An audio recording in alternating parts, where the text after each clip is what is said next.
In the 1830s, the first photographers used light-sensitive chemicals to capture images on paper. Today, machines do much the same, but with amazing speed, accuracy, and versatility.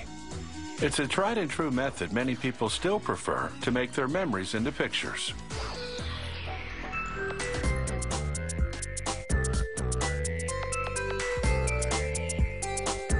The Photo Lab receives envelopes containing rolls of film for developing.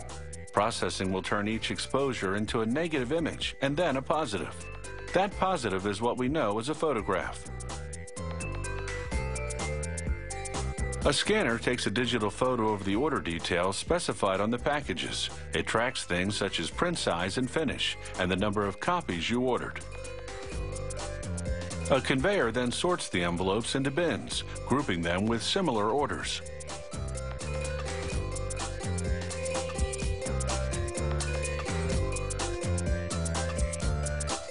Next, a machine extracts the film rolls from the metal capsules in total darkness. Exposing the film to light would ruin the photos. The envelopes go into bundles so they can later be rematched with the right pictures and negatives. Here's what the machine looks like inside. A blade cuts open the metal capsule and another slices off the leader. The machine unravels and lines up as many as 60 films end to end. The films are just over 3 feet long. A sticker joins the ends and identifies each film with a barcode. The machine measures the assembled strip, then winds it onto a reel inside a metal box.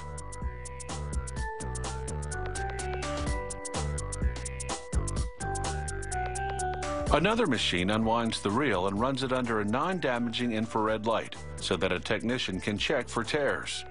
Just one tiny tear could jam the machine and ruin all the photos.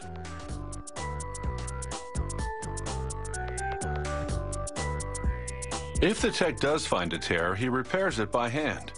He puts his arms in the machine's little darkroom so as not to expose the film to regular light.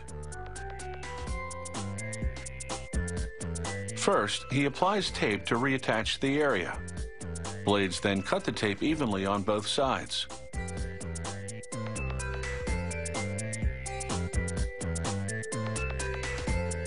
The worker is able to see what he's doing on a TV monitor hooked up to an infrared camera inside. Developing the exposures requires 4 chemical baths, still in the dark. In the first, sulfates make the image appear as a negative. The second includes acetic acid to help the effect of the sulfates. The last 2 baths preserve the image and rinse away chemical traces. To print the pictures, workers load the negatives into yet another machine. This one contains light-sensitive paper. All it takes is a flash to transfer the image.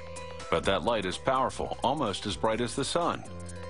A sensor instantly adjusts the intensity to correct any improper exposure by the photographer. To develop the prints, the paper goes through 4 chemical baths similar to those used for the negatives.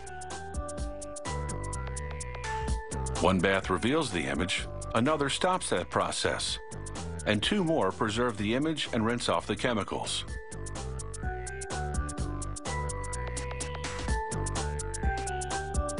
What's different this time is that the paper then heads into an oven to dry for 2 minutes at 160 degrees Fahrenheit.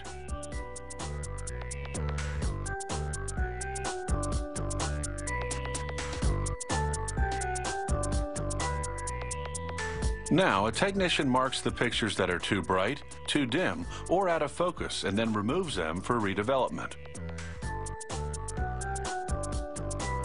Next, a machine unwinds the strip, scans the barcodes, and cuts out the pictures that belong together. It also cuts the negatives into numbered strips of 4.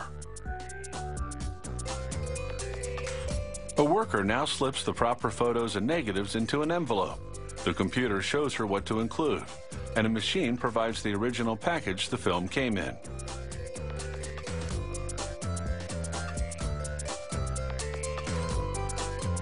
When you get your photos, you can check them against your original order. That way you can ensure that everything's picture perfect.